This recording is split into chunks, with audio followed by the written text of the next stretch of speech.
सूचना मिली मेरे पार्टी कार्यालय से कि मुझे बहुजन समाज पार्टी से पार्टी विरोधी गतिविधियों के चलते निलंबित कर दिया गया। मुझे मालूम है आप पिछले 1.5 घंटे से मेरी प्रतिक्रिया लेने के लिए इंतजार कर रहे थे। मैं इतना ही कहूंगा कि बहन कुमारी मायावती जी का हमेशा मैं शुक्रगुजार रहूंगा कि उन्होंने मुझे बहुजन समाज पार्टी का टिकट देकर के लोकसभा का सदस्य बनने में मेरी मदद की। बहन जी ने मुझे बहुजन समाज पार्टी लोकसभा में संसदीय दल का नेता भी बनाया। मुझे सदैव उनका असीम स्नेह और समर्थन मिला है। उनका आज का फैसला जरूर दुर्भाग्यपूर्ण। मैंने अपनी पूरी मेहनत और लगन के साथ बहुजन समाज पार्टी को मजबूत करने का भरसक प्रयास किया और कभी भी किसी प्रकार का पार्टी विरोधी काम नहीं किया है। इस बात की गवाह मेरे अमरोहा की जनता है। मैंने भारतीय जनता पार्टी की सरकार की जन विरोधी नीतियों का विरोध जरूर किया है और आगे भी करता रहूंगा। चंद पूंजीपतियों द्वारा जनता की संपत्तियों की लूट के खिलाफ मैंने आवाज उठाई है और आगे भी उठाता रहूंगा, क्योंकि यही सच्ची जनसेवा है। यदि ऐसा करना जुर्म है तो मैंने जुर्म किया है और मैं इसकी सजा भुगतने के लिए तैयार हूं। अमरोहा की जनता को मैं आश्वासन देना चाहता हूं कि आपकी सेवा में मैं हमेशा हाजिर रहूंगा।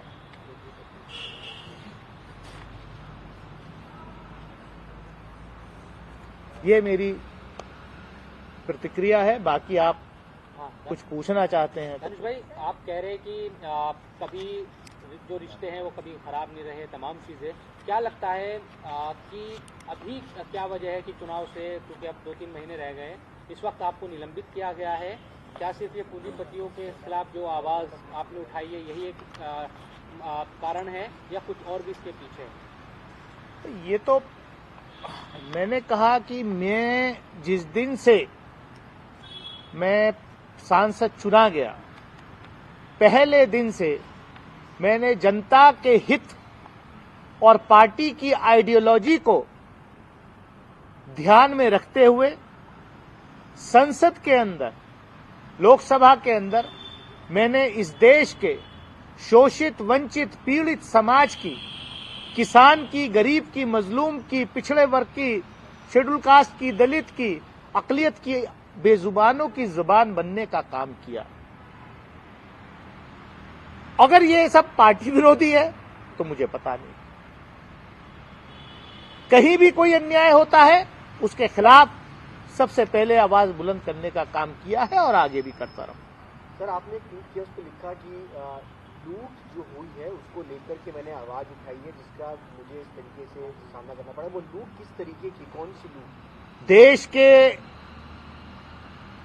एयरपोर्ट्स, देश के बंदरगाह, देश के जो पिछले 70 साल में इस देश के में जो सार्वजनिक संपत्तियां देश की जनता की काली कमाई से बनाई गई, वो चंद सरकार के खास उद्योगपति मित्रों को जो डोल आउट की जा रही हैं, उस लूट का विरोध मैंने किया है और आगे भी करता रहूंगा। क्या आपको लगता है कि ये जो फैसला हुआ है सरकार के दबाव में मायावती जी ने फैसला लिया है? देखिए, इस पर मैं कोई टिप्पणी नहीं करना चाहता। ये आप लोगों का काम है इसको एनालाइज करना। मैं एज अ मेंबर पार्लियामेंट, मैं जिस फोरम पे था उस फोरम पर मैंने अपनी पार्टी के की आइडियोलॉजी, इस देश के संविधान के निर्माता बाबा साहब डॉक्टर भीमराव अंबेडकर के सपने को संविधान के दायरे में रहते हुए कहीं कोई नाइंसाफी चाहे सड़क पे हो रही हो या संसद के अंदर हो रही हो, उसके खिलाफ आवाज उठाई। दानिश भाई, अब तक मैंने जो प्लेटफॉर्म्स पर एज ए मेंबर पार्लियामेंट मुझे अपनी भूमिका निभानी थी, चाहे पार्लियामेंट्री कमेटीज में हो चाहे संसद के अंदर हो, वो भूमिका मैंने अपने कॉन्शियस के आधार पर मैंने वो अपनी आवाज को बुलंद किया है। चाहे अगस्त 2019 में जब जो है जब मैं संसदीय दल का नेता था तो कुछ बिल्स जिन पर पार्टी की लाइन थोड़ी कंफ्यूजन में था हमारा मामला, तो हमने अपनी लाइन बिल्कुल स्ट्रेट ली और उसकी सजा मुझे भुगतनी पड़ी, चाहे वो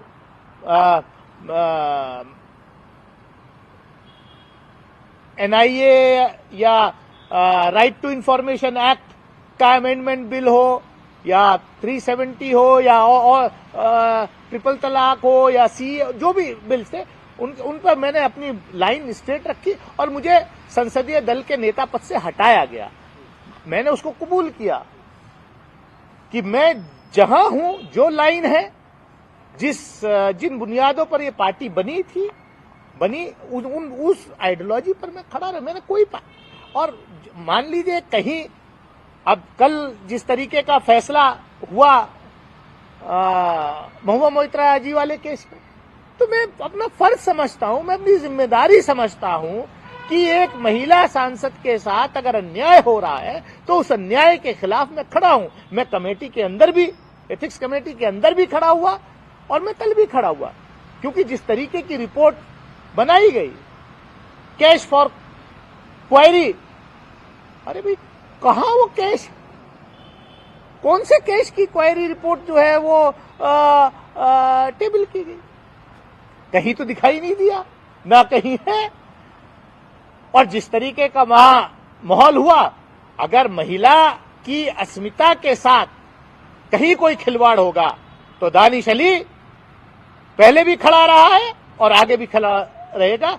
ये इसको मैं बैज ऑफ ऑनर समझता हूं कि मैंने एक जो अन्याय हो रहा था उस अन्याय के खिलाफ संसदीय समिति के अंदर भी, एथिक्स कमेटी के अंदर भी, पार्लियामेंट के अंदर भी और बाहर भी उस अन्याय के खिलाफ मैंने आवाज उठाई है और आगे भी उठाता रहा। सर, अब आगे का एक्शन आपका क्या रहने वाला है? क्या पार्टी दूसरी कौन सी पार्टी ज्वाइन करने वाले हैं या किस तरह से आगे काम करेंगे? मुझे क्यों आप ये सवाल पूछ रहे हैं? मेरी जो प्रतिक्रिया थी मैंने दे दी। दानिश भाई, एक सवाल ये है, जो आरोप आपने लगाया है या जो भी बात आप कह रहे हैं अपनी प्रतिक्रिया के तौर पर, ऐसा लग रहा है कि विपक्ष इन तमाम आरोपों को सरकार पर लगाता रहा है कि चाहे बिलों के मामले में आपने कहा तलाक 370 ये सब और पूंजीपतियों का जो इशू है, क्या सरकार का सपोर्ट अंदरूनी तौर पर छिपे हुए बसपा कर रही थी? ये कहने का मकसद है कि चाहे पूंजीपतियों के आप बंदरगांव की बात करें, सब चीजें ये सरकार पर आरोप लगते रहे हैं। ये इसके पीछे आप क्या कहना चाहते हैं कि बसपा भी छिपा हुआ समर्थन? मैं ये कह रहा हूं कि मैंने सरकार की इन सारी दमनकारी नीतियों का, इन सारी जनता विरोधी, नौजवान विरोधी नीतियों का विरोध किया है। क्या ये विरोध करना पार्टी विरोधी गतिविधि है? ये मेरा सवाल है। आप अपने सवाल को अपने तरीके से करिए। मेरा जवाब ये है कि मैंने जिस चीज के लिए मेरे क्षेत्र की जनता ने मुझे यहां चुन करके भेजा, जो विपक्ष का रोल देश की जनता ने हमें दिया, उस रोल को मैंने बाखूबी निभाया है and I am proud of it and I will fight back. I am not going to compromise on my ideology, on my principles. आपने एक आरोप संसद में भी लगाया था कि महुआ मोइत्रा को लेकर तो इतनी जल्दबाजी में पूरी कार्रवाई हो रही है, लेकिन आप वाले मामले में अभी तक उस पर बहुत ज्यादा कुछ आगे नहीं बढ़ा। ये तो देश के सामने है। हमारा केस तो 21 सितंबर को हुआ। महुआ मोइत्रा जी के खिलाफ तो कंप्लेंट थी मेरे ख्याल से 15 अक्टूबर को आई थी, 1 महीने बाद। वहां सब कुछ करके एक्सपेल भी कर दिया और देश की जनता, दुनिया ने देखा कि संसद कैसे शर्मसार हुई। उस पर कोई कार्रवाई नहीं है। तो देखिए क्या है वजह क्या लग रही कि है आपको? सीधा भाई जो लोग हैं, सरकार कोई भी ऐसी आवाज जो उनके खिलाफ या उनके एजेंडे के खिलाफ मजबूत आवाज पार्लियामेंट के अंदर है, उस आवाज को दबाना चाहती है। लेकिन हम दबने वाले लोगों में से नहीं हैं। हम देश की जनता के सवालों को लेकर के लड़ते रहेंगे, क्योंकि यही लोकतंत्र है, यही बाबा साहब का संविधान है, यही महात्मा गांधी का सपना था जिसके लिए ये देश आजाद है। सर, किस दल के झंडे के नीचे आप अपनी लड़ाई आगे बढ़ाने वाले? आप क्यों इतने उतारू हैं? आपको क्यों इतनी परेशानी हो रही है? देश का झंडा, उसकी इज्जत मेरे लिए ज्यादा अहमियत रखती है कि देश की इज्जत रहे, लोकतंत्र की इज्जत रहे, इस पार्लियामेंट की इज्जत रहे, उसके लिए मैं लड़ रहा हूं। आपको खाली ये चिंता कौन सी पार्टी का झंडा? अरे झंडा, देश का झंडा बुलंद करने के लिए हम लोग आए हैं और देश का, लोकतंत्र का आत्मसम्मान बचाने के लिए हम आए हैं। पार्लियामेंट में जो हो रहा है, जो देखा पूरी दुनिया ने, उस लड़ाई को हम लड़ेंगे। सर, जो सदन में बीजेपी सांसद द्वारा जो व्यवहार किया गया था, उसके बाद राहुल गांधी से मुलाकात आपकी हुई, क्या ये एक माइनस पॉइंट है? पार्टी ने इसको लेकर के भी कुछ गलतफहमी? मुझे तो नहीं मालूम क्या माइनस है क्या प्लस है। मैं तो अपना जो पिछले 4.5 साल का मेरा टेन्योर है पार्लियामेंट के अंदर, अगर मेरा कोई भी सवाल, अगर मेरा कोई भी एक्शन पार्टी की आइडियोलॉजी, पार्टी की नीतियों के खिलाफ है, तो पार्टी वो बयान करेगी कि आपने ये गलत किया है। इस देश के शोषित, वंचित, पीड़ित समाज की बात करना मैं नहीं समझता कि पार्टी विरोधी गतिविधि है। अच्छा दानिश भाई, कितने वक्त से वाकई क्या संपर्क पार्टी से था आपका काफी दिनों से, या सचमुच जिस तरह की बातें थी कि भाई वो प्रकरण भी हुआ था, उस वक्त भी मायावती जी का या पार्टी के नेताओं का उस तरह से बयान नहीं आया था आपके साथ जो संसद में हुआ, संपर्क कब से नहीं था पार्टी के साथ? सही से मैं समझता हूं कि ये सब चीजें प्राइवेट की होती ठीक हैं है। और मैं उन नेताओं में से नहीं हूं कि जो अपने लीडर के साथ, जिसके साथ काम किया है,